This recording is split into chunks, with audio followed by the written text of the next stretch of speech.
විශ්වය දකින්න ආසාවෙන් මීඩියා ඉගෙන ගන්න වසර ගණනාවක විශිෂ්ට ප්‍රතිඵල දිස්ත්‍රික් ප්‍රථමයන් බිහි කළ දූදරුවන්ගේ විශ්වාසය දිනාගත් YouTube සමාජ මාධ්‍ය තුළද වැඩිම පිරිසක් නරඹන මීඩියා පාසල YouTube නාලිකාව හිමි ශ්‍රී ලංකාවේ විශ්වාසනීයම මීඩියා පන්තිය උසස් පෙළ 2027 තියරි ක්ලාස් පේපර් ක්ලාස් එසේ ක්ලාස් MCQ ක්ලාස් දැන් ආරම්භ කෙරේ 2028 උසස් පෙළ සෙසුන් සඳහා තියරි මුල සිට නව පන්ති දැන් ආරම්භ කෙරේ චරිතා විජේනායක ඔබේ මීඩියා ඒ සිහිනයෙන් පමණක් නොලවති රෑන්ක් එකක් කරා පියමනින්න සම්බන්ධ වීමට අදම WhatsApp පණිවිඩයක් යොමු කරන්න 070 33 55 162 ඔබේ සාර්ථකත්වයේ ඊළඟ පියවර අදම ආරම්භ කරන්න. ඔබවන් පුතේ මම චරිතා විජේනායක. ඉතින් අද වීඩියෝ එකෙන් ඔයාලට අරගෙන ආවේ 7 වෙනි පාඩමෙන් අනුමාන. ඉතින් 2026 A level exam එකට ඔයාට 7 වෙනි පාඩමෙන් මොන වගේ ප්‍රශ්න අහන්න පුළුවන්ද කියලා තමයි මේ වීඩියෝ එකෙන් අද අපි කතා වෙන්නේ. ඉතින් ඒත් එක්කම ඔයාට මතක් කරන්න ඕනේ පුතේ අපි 1 සිට 6 වෙනි පාඩම දක්වා අනුමාන වීඩියෝස් කරලා තියෙනවා. වීඩියෝස් 6කින් මේ තමයි 7 වෙනි පාඩමේ 7 වෙනි වීඩියෝ එක. ඉතින් ඔයා මේ වීඩියෝ එක නම් පුතේ පළවෙනියට බලන්නේ. ඔයා මේක බලලා ඒ වීඩියෝ අනිවාර්යෙන්ම බලන්න. ඉතින් අපි යට ඩිස්ක්‍රිප්ෂන් බොක්ස් එකෙත් මෙන්ෂන් කරනවා සහ උඩ ටැග් කරන්නම් ඒ පහුගිය වීඩියෝස්. ඒත් එක්කම පුතේ අපේ පොඩි තව එක්සෑම් බූස්ට් සීරීස් එකක් තියෙනවා. 2020 ඉඳන් 2025 වෙනකන් පාස් පේපර් ක්වෙස්චන්ස් වලට එක ප්‍රශ්නය හැදුනේ කොහොමද, තව එක වීඩියෝ එකකින් දෙක ප්‍රශ්නය හැදුනේ කොහොමද, තව වීඩියෝ එකකින් එහෙම ප්‍රශ්න 7 මෙතෙක් 20 සිට 25 අවුරුද්ද දක්වා ආවේ කොහොමද කියලා වීඩියෝස් 7ක් අපි කරගෙන යනවා. දැනට 1 සහ 2 වීඩියෝස් රිලීස් කරලා තියෙන්නේ. ඉතින් දෙවෙනි ප්‍රශ්නය හැදුනේ කොහොමද 20 සිට 25 අවුරුද්ද දක්වා සහ 26 මොන වගේ ප්‍රශ්න එයිද ඒ අනුව කියලා ඇනලිසිස් වීඩියෝ එක. ඉතින් ඒ සීරීස් එකත් බලන්න, සීරීස් දෙකම බලන්න කියලා ඔයාට මතක් කරනවා. ඉතින් ඒත් එක්කම ඔයාලා මම කියලා දෙන දේවල් එක්ක ඔයාලට පුතේ හරියට වැටිලා නැති අමතක කොටස් තියෙනවා නම් මාක් කරගෙන නැවත පාඩම් කරගන්න පුතේ. එහෙම පාඩම් කරනකොට ඔයාට මෙන්න මේ අපේ මීඩියා කෙටි සටහන් පොත ගොඩාක් හෙල්ප්ෆුල් වෙයි. ඉතින් ගොඩක් දුල පුතාලා මේ වෙද්දී අරගෙන තියෙනවා අපෙන්. ඉතින් යාලා මේ බුක් එකත් ළඟ තියාගෙනම බලන්න කියලා මතක් කරනවා. ඉතින් පාඩම් 12ෙම මං කියලා දෙන ඒවා සහ ඔයාට ටිකක් පාඩම් මැදි ඒවා මේකේ පුතේ මාක් කරගන්න. ඉතින් ඔයාලා ඒ මාක් කරගන්න ඒවා මේකේ තව අපේ අනුමාන බුක් එක ඒකෙනොත් ප්‍රැක්ටිස් වෙන්න. ඉතින් ඔයාලට මේ පොත් මිලදී ගන්න අවශ්‍ය දුවල පුතාලා ඉන්නවා නම් පුතේ අපේ WhatsApp නම්බර් එක පහල ඩිස්ක්‍රිප්ෂන් එකේ තියෙනවා, බයෝ එකේ තියෙනවා. අපිට මැසේජ් එකක් දාලා ගෙදරටම ගෙන්න ගන්න පුළුවන්. එහෙනම් අපි ඉක්මනටම යමු පුතේ 7 වෙනි පාඩමෙන් ඔයාලට මොන වගේ ප්‍රශ්න මේ පාර හයිද කියලා බලන්න.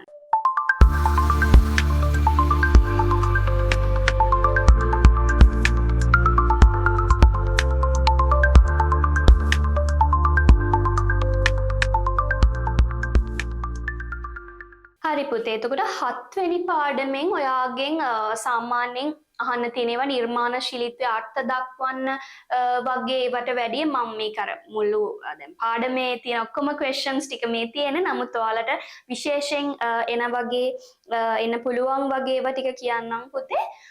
මෙතන අනිවාර්යෙන්ම පුතේ මේ චුට්ටක් මෙන්න මේ ටික පොඩක් වැඩිපුර බලා ගන්න.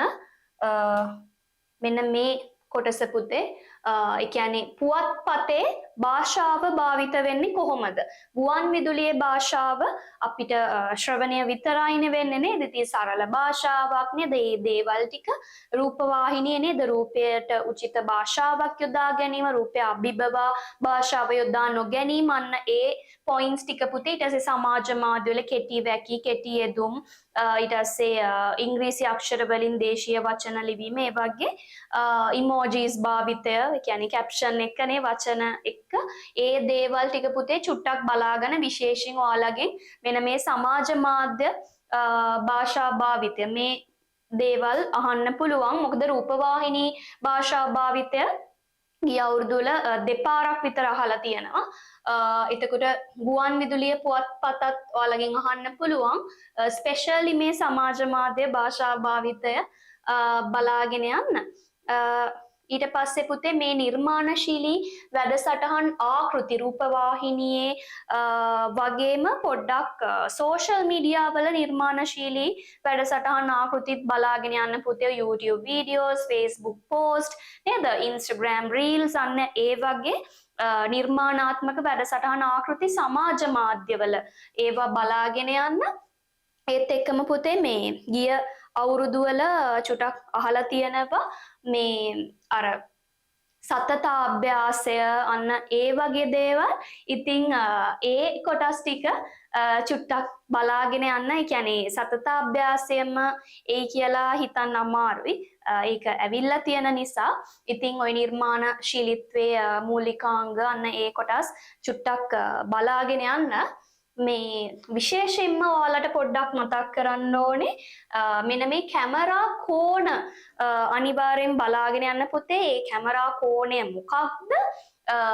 ඒකේ භාවිතයන් මොනවාද? කියන්නේ දැන් අපි ගත්තොත් සමීප රූපය කියන එක, ඒකේ සමීප රූපය නේද, අති සමීප රූපය, මධ්‍යම සමීප රූපය, දැන් දුර රූපය, අති දුර රූපය නේද, එහෙම තියෙනවනේ සමීප රූප, මධ්‍යම රූප, දුර රූප, නිශ්චල කැමරා කෝණ වල. එතකොට ඒ කැමරා කෝණ දැන් සමීප රූපය ගත්තොත් සමීප රූපය සමනින් ක්ලෝස් අප්ස් පාවිච්චි වෙන්නේ මොන අවස්ථාවලදීද? සාමාන්‍යයෙන් ඇහැ විතරක් ફોකස් වෙනවා නම්, මූණ විතරක් ફોකස් වෙනවා නම් නේද? ගොඩක් කලාවට මිනිස්සෙගේ දුක නැත්නම් සතුට නැත්නම් රාගය, ලැජ්ජාව, බය වගේ අර ෆීලිංස් භාවයන් එක්ස්ප්‍රස් කරන එක තමයි ගොඩක් මේ සමීප රූප වලින් කරන්නේ. එතකොට භාවිතය සහ ප්‍රායෝගිකව භාවිත වෙන අවස්ථාවලට උදාහරණ දැන් ඔයාලට චිත්‍රපටි වලින් ගන්න පුළුවන්. ඔයාලට ගොඩක් මතක ඇති ඔය හැරි පොටර් එකේ එහෙම සහ මර්ලින් එකේ යාළගේ අර ඇස් වලින් එහෙම කරලා දෙනවනේ බලය කියන එක නේද? යාළගේ බලය විදහා පානවනේ ඇස් වලින්. එතකොට යාළගේ ඒ හැරි පොටර්ගේ සහ මර්ලින්ගේ දෙන්නගේම බලය කියන එක ගොඩාක් අපිට ඉදිරිපත් කරන්න යාලා ඇස් සමීප කරලා පෙන්නනවා. අන්න ඒ වගේ දේවල් පුතේ චුටක් කැමරා කෝණය මොකක්ද, ඒක භාවිත වෙන්නේ මොන වගේ අවස්ථාවලදීද, මාධ්‍ය ශාස්ත්‍රයේ මාධ්‍යවල භාවිතා වෙලා තියෙන්නේ කොහොමද කියලා පොඩක් එක්සැම්පල් එකක් ඔයාලා දාන්න බලාගෙන යන්න. ඊට පස්සේ මේ පෑන් එකක්, ටිල්ට් එකක් නේද, ටිල්ට් එකක් පාවිච්චි වෙන්නේ උස යමක් පෙන්වන්නේ. කියන්නේ අයිෆල් ටවර් එක නෙළුම් කුඩන නැත්නම් මිනිස්සෙක් ගේ උස පාදාන්තයේ සිට හිස දක්වා නැත්නම් හිසේ සිට පාදාන්තය දක්වා පෙන්වන්න නේද? ඒවා පාවිච්චි වෙච්ච අවස්ථා. ඊට පස්සේ පෑන් එකක් කියන්නේ නේද සාමාන්‍යයෙන් පිරස් පසුබිමක්, ඔය ගංගාවක්, වෙල්යායක් වගේ දේවල් පෙන්වන්න. ඉතින් ඒ චලන කැමරා කෝණ, නිශ්චල කැමරා කෝණයි චලන කැමරා කෝණයි ඒකෙන් මොකක්ද වෙන්නේ සහ කියන්නේ භාවිතයන් කරන්නේ මොන අවස්ථාවලදීද, ඒවට ප්‍රැක්ටිකල් එක්සැම්පල්ස් බලාගෙන යන්න. ඊට පස්සේ පුතේ අර ග්‍රැහම් වෝල්ස්ගේ එකට වැඩි අර ඒක අහපු නිසා ගිය අවුරුද්දේ මේ 25 අහපු නිසා ජේම්ස් වොට්සන්ගේ එක එහෙම මේ අපිට පොඩක් මේ ලියනාඩෝ ඩා වින්චිගේ මේ නිර්මාණශීලීත්වයේ මූලිකාංග ටික චුටක් බලාගෙන යන්න. එසේ ආවේ නැත්නම් MCQ හරි එන්න පුළුවන් නිසා මම මේක තමයි ඔයාලට අර කලින් කිව්වේ සමාජ මාධ්‍ය ඇතුලේ පළවෙනි නිර්මාණශීලී ආකෘති අර පෝස්ට් වීඩියෝස් අන්න ඒ ටික බලාගෙන යන්න කියලා.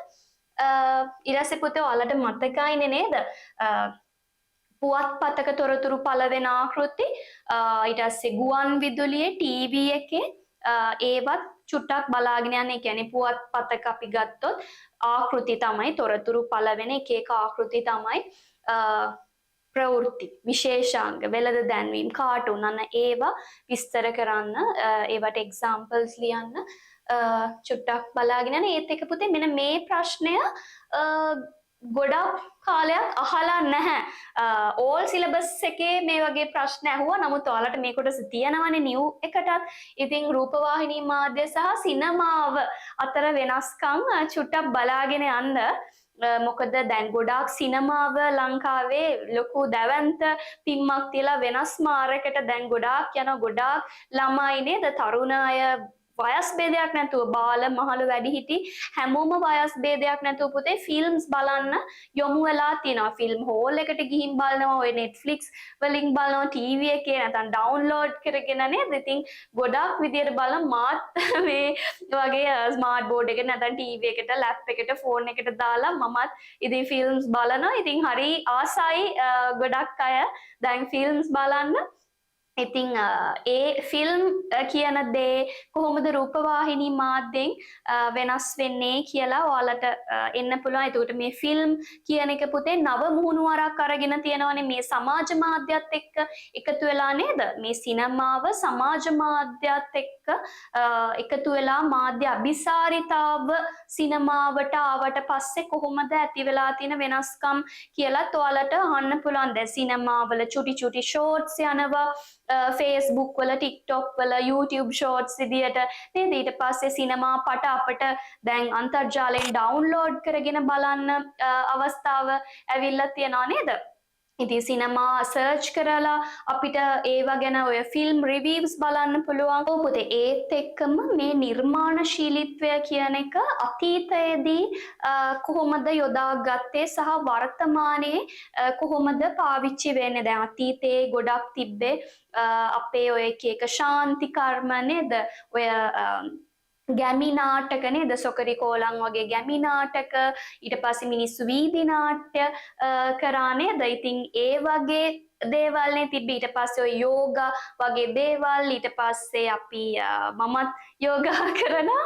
ඉතින් මම ඔයාලා එක කතා බහත් කරලා තියෙන ඒ දේවල් ගැන. ඉතින් අතීතයේ මුතුන් මිත්තන්ගේ දැනුම් සම්භාරයන් හරිම නිර්මාණශීලී විදියට එළියට දාපු අවස්ථා. ඊට පස්සේ ඔය ජන කලා අපි ගත්තොත් පුතේ ඔය මේ ජන නර්තනය, ජන සංගීතය, ඔය උඩරට පාතරට සබරගමු වගේ සම්ප්‍රදායන් තියෙනවා නේද? ඊට පස්සේ ඔය එක එක සටන් ක්‍රම අපේ මුතුන් මිත්තන්ගේ තිබිලා තියෙනවා.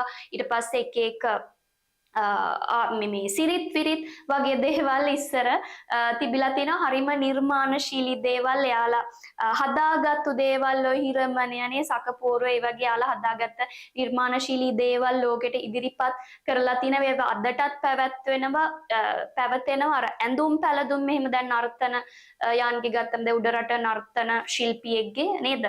ඇඳුම් පැළඳුම් වෙනම එයාලා නිර්මාණාත්මකව නිර්මාණය කරලා තියෙනවා. ඉතින් ඉස්සර ඒ දේවල් ගත්තම යෝගා, සටන් කලා, භාවනා, නර්තන, ජන සංගීතයට සාපේක්ෂව අද නිර්මාණය කොහොමද අලුත් වෙලා තියෙන්නේ? අද තියෙන YouTube වීඩියෝස්, TikTok වීඩියෝස් නේද? දැවැන්ත මීඩියා ප්‍රොඩක්ෂන්ස්, ඒවල ගොඩක් අපි සවුන්ඩ් ක්වොලිටි එක, වීඩියෝ ක්වොලිටි එක නේද? ඒ දේවල් බලනවා. ඊට පස්සේ කලර්ස්, එඩිටිං නේද? සංස්කරණයන්, ඒ දේවල් තියෙනවා. ඒකත් චුට්ටක් නිකන් බලාගෙන යන්න. අද වෙනකොට Facebook post නේද?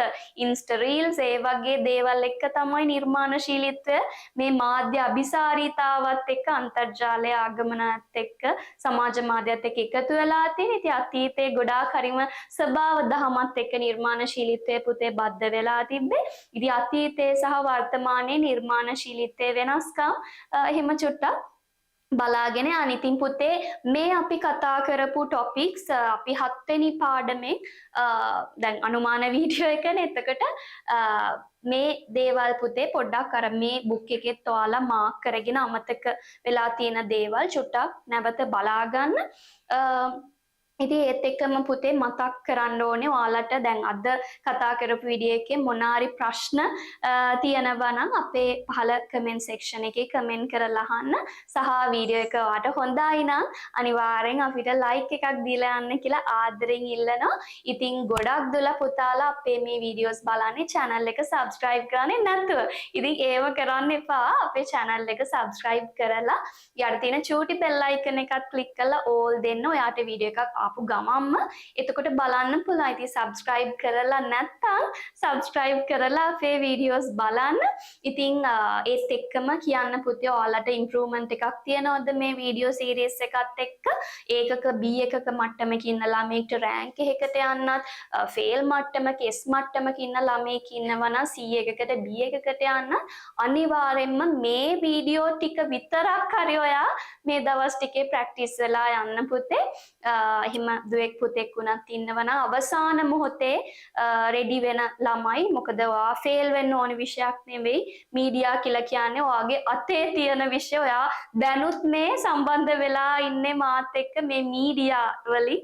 ඉතින් ඔයාගේ ඇඟේ තියෙන, අතේ තියෙන, ගෙදර තියෙන, ළඟම තියෙන විෂය ඔයා ෆේල් වෙන්න බෑ. ඉතින් ඒ නිසා අනිවාර්යෙන්ම පුතේ මීඩියා වලට ඒකක් රෑන්ක් එකක් ගන්න මං ඔයාලට හදවතින්ම විශ් කරනවා. ඉතින් මම ඔයාලා ළඟ ඉන්නවා ඕනම දෙයක් අපෙන් කමෙන්ට් කරලා අහන්න. මං අනිවාර්යෙන්ම රිප්ලයි එකක් ඔයාලට දානවා. එහෙනම් පුතේ අපි ඊළඟ වීඩියෝ එකෙනුත් හම්බෙමු 8 වෙනි පාඩම සහ ඔයාලගේ පාස් පේපර් රිවිෂන් එකේ 3 වෙනි පාඩම හැදුනේ කොහොමද කියලා. එහෙනම් පුතේ අපි ඊළඟ වීඩියෝ එකේ හම්බෙමු.